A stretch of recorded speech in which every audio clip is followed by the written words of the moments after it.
asalaamaaleykum ñoo ngi leen di ziyaar yéen waa groupe whatsapp Serigne Abdourahmane Mbacké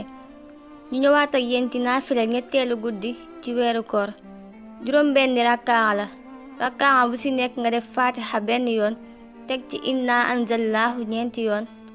ak xul yaa ayyuhal kaafiruuna ñeenti yoon sëriñ bi nee na ku ko def insha allahu dana mel ni ku goreel junniy jaam ak ku jox ndogu junniy ñu woor waddu junniy ñu rafle leel junniy ñu xiif te dees na ko bindal itam tuyaaba ju toll ne limum janaaw yépp te dees na ko defal li ñuy defal jaami yàlla yi gën a baax ak ñi dee ci xare te dees ñu fitnaal ku ci bàmmeel te deesu ko mbugal jërë ngeen jëf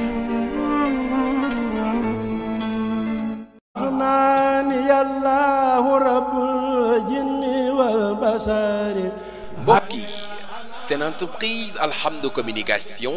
nekk fii ci Touba marché Ocass centre commercial Borom Khayra di yëngatu ci wàllu matériel électronique ak accessoire ñooy